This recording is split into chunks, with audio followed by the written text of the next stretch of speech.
Hey guys, Jack here. So this video will actually be a little bit different. I'll actually be talking about when and how I knew it was time to quit my stable 9 to 5 job. And it wasn't an easy decision at the time because I was making good money, around 80 to 90K a year at my consulting job. So I want to walk you through the process of when I knew it was actually time to go all in on my business and quit my 9 to 5 job. I didn't just quit my job the second I started my online business because I wasn't making any money with my online business when I just started. And I know many of you will want to quit right away when you start your online business, but you shouldn't do this. And I'll walk you through the key things I look for before quitting my job and when I actually knew it was time to quit. And don't worry, I was the same way. I wanted to quit immediately after I started my online business because I did not want to be at my job anymore, but you can't do this if you have rent and bills to pay. One thing before we get started, I just want to let you know that you do not need to quit your job to make any money online. I started and scaled my online business all while working my 9 to 5 job. So do not use that as an excuse to not start an online business if that's what you truly want to do. You just have to analyze your time and see what you can cut out. So let's go ahead and dive in. Let's actually start from the beginning. So I went to college for around 4 years. I really had no direction on what I wanted to do with my life, as I was out of shape, I was drinking all the time, and honestly, my mental health wasn't the best when I was in my senior year of college. I really had no clue what I wanted to do after I graduated, so I decided to do a 1-year master's program to get my master's in information systems. This program actually really helped turn my life around as I was forced to be uncomfortable. I didn't really drink at all during the program, I was forced to publicly speak in front of a lot of people, and I really dialed in my diet and worked out each day. As a result of all of this, I lost around 20 pounds and I was looking and feeling the best I've ever felt. By the end of this program, I really thought consulting was what I wanted to do with my life, so I decided to go on a job hunt for technology consulting jobs, and I landed a job at PwC, which is one of the top firms to be a consultant for. So I became a technology consultant and started in August of 2022,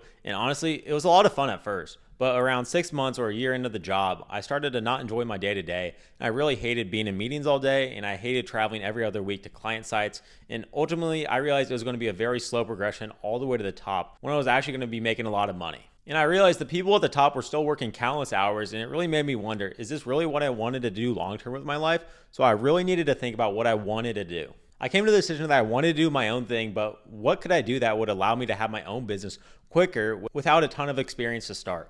So I started looking for ways to make money online. I tried many of the get-rich-quick business models like dropshipping, trading, print-on-demand stores, and many things like that. And of course, I failed at each one of them. But I was determined and I continued to search for ways to make money online. And I ended up stumbling on a few videos on social media marketing, or SMMA. And this was just a business model that made sense to me, as I knew businesses would always need leads. If I just got them qualified leads consistently, I could make a lot of money doing this. So I decided to commit to that. However, I didn't just quit my job at that point as much as I wanted to. I knew that would have been dumb, as I had rent to pay, I needed to pay for food, and I needed to pay for other expenses on a monthly basis. So I told myself, once I started matching my income at my job for 3 months consistently and had 5 to 6 months of savings saved up, I would then be able to quit my job. So I thought, how hard could this actually be? And oh boy, was I in for a rude awakening. After a couple months, I was making no money with my business, but it was mostly due to my inaction on everything I had learned up to that point. I was consuming so much content, but I wasn't taking any action. I was not actually reaching out to any businesses because I was afraid to fail.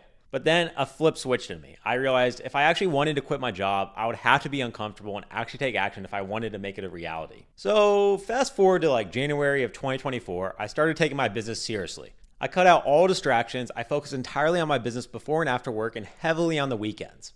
I started doing more and more outreach each day and getting on as many sales calls as I could. After I started taking it seriously, I got my first paying client, then my second, and then my third, and so on. By the time of May, I had my first 10K month with my agency, then in June, I had a 12K month, and then in July, I had a 28K month. By that point, I knew it was time. I had 5 to 6 months of savings saved up and had 3 consistent months of making more than my current consulting job, so I knew I had to quit my job and go all in on my business. I'd gotten to the point where it was too much work to run my business and also do a good job at my job, so it was either let my business die or continue at my job. It was definitely one of the scariest decisions of my life because I knew my business could come tumbling down at any point. I knew there were always risks in entrepreneurship, but I knew I just had to do it, otherwise I'll let my dreams of scaling my online business die. So my advice for you, if you're looking to quit your 9 to 5 job, just make sure you are at least consistently matching your income for 3 months with your online business and have 5 to 6 months of savings saved up. I know you'll want to quit earlier, but it would be stupid to do so if you're not making any money with your online business and don't have any savings saved up. Those are the 2 biggest things that I would look for before quitting your 9 to 5 job. That is all I had for you guys. If you got any value from this video, drop a like, comment, subscribe, and I would also love to hear where you guys are at in your journey, so drop a comment down below. And if you want to learn more about what I do and how I make money online through SMMA and lead generation, watch all my free content, and I'll catch you guys in the next video.